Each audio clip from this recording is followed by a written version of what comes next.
आणि आमच्या पक्षाच्या अस्तित्वासाठी आम्ही महाराष्ट्रभर उमेदवार उभे केलेले आहेत. सीट ऑर नो सीट आणि आमच्यासोबत तडजोड करा हे दुसरे करत असतील, आम्ही करत नाहीत.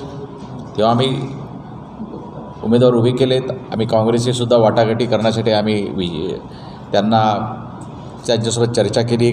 आदरणीय खरगे साहेबांनी दिल्ली येथे त्यांच्या निवासस्थानी मला बोलावलं. आमच्या चर्चाही झाल्यात. परंतु आमच्या वेबी फॉर्मवरती तुम्ही लढा असं आमच्याकडून बिलकुल शक्य होणार नाही. म्हणजे आजच्या घटकेला रिपब्लिकन पार्टी ऑफ इंडियाला दुर्लक्षित केलं. ज्या रिपब्लिकन पार्टी ऑफ इंडियाला काँग्रेसनी ताकद दिली, गवई साहेबांनी ताकद दिली, दादासाहेब गायकवाडांनी ताकद दिली, त्यांना कमकुवत करत आहेत. असं म्हटलं तर वावगं होणार नाही की काँग्रेस पक्ष स्वतःचेच हात तोडतात, स्वतःचेच पाय तोडतात. ज्या रिपब्लिकन पार्टी ऑफ इंडियाने त्यांना मजबूत केलं, इंदिरा गांधींना मजबूत केलं, राजीव गांधींना मजबूत केलं, सोनिया गांधींनासुद्धा मजबूत केलं. ज्यावेळेस सोनिया गांधींवरती आरोप होतोय की त्यांच्या जन्म परराष्ट्रामध्ये आहे, तेव्हा गवईसाहेब त्यांच्या बाजूने खंबीरपणे राहिले की त्यांचा जन्म जरी परराष्ट्रामध्ये असला तरी ते इकडचे नागरिक आहेत, त्यांनी नागरिकत्व पत्करलेलं आहे, नॅशनॅलिटी घेतलेली आहे. And any person who has taken the nationality of India can contest the election.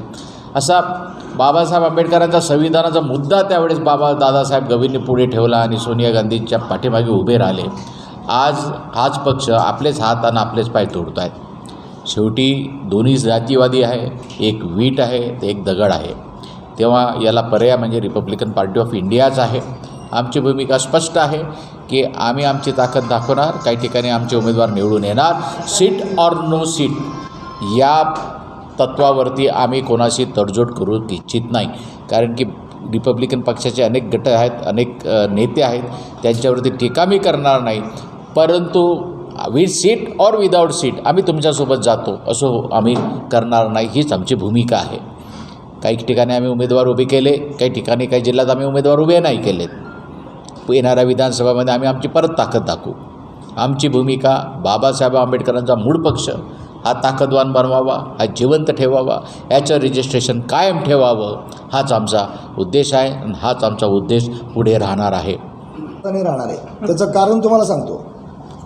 अगदी कानोसा जरी लोकांचा कानोसा घेतला तरीसुद्धा भाजपच्या उमेदवाराला लोक कंटाळले नाही, भाजपलाच लोक कंटाळलेले आहेत. दुसऱ्या बाजूला महाविकास आघाडीचे शशिकांत शिंदे साहेब आहेत. अगदी जबाबदारीचं भान ठेवून मी आज पत्रकारांच्या समोर माझ्या बॉसच्या साक्षीनं वक्तव्य करतो आहे. शशिकांत शिंदे साहेब राजकारणामध्ये माझे ते प्रतिस्पर्धी या क्षणाला, तसं त्यांचं माझा अगदी जवळचे संबंध आहेत.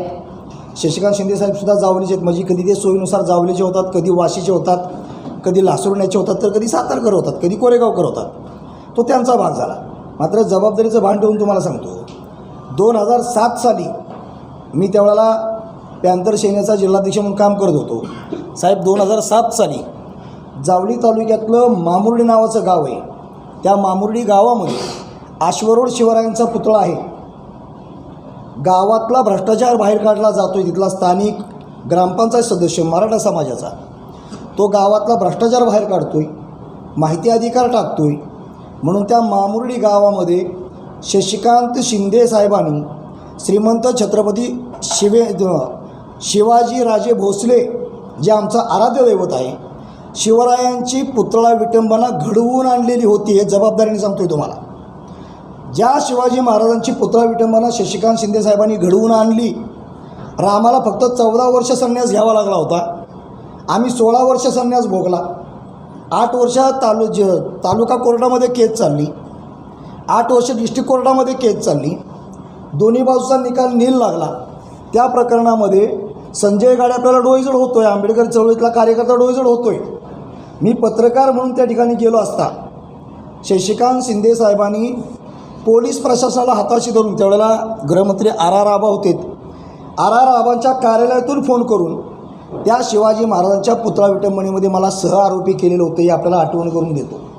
म्हणजे हा माणूस स्वतःच्या स्वार्थासाठी, खावडीचं प्रकरण असं जातीय दंगली घडवणार, खावडीचं प्रकरणसुद्धा शशिकांत शिंदेनीच घडवलं होतं. हा माणूस स्वतःच्या राजकीय स्वार्थासाठी कुठल्याही थराला जाऊ शकतो. कारण 2007 साली शिवाजी महाराजांची पुतळा विटंबना शशिकांत शिंदेनी घडवून आणली, त्याच्या पापाचं प्रायश्चित्त म्हणून या इलेक्शनला शशिकांत शिंदे सपाटून पाडणार हा माझा शब्द आहे आणि संजय गाडे निवडून येणार आहे.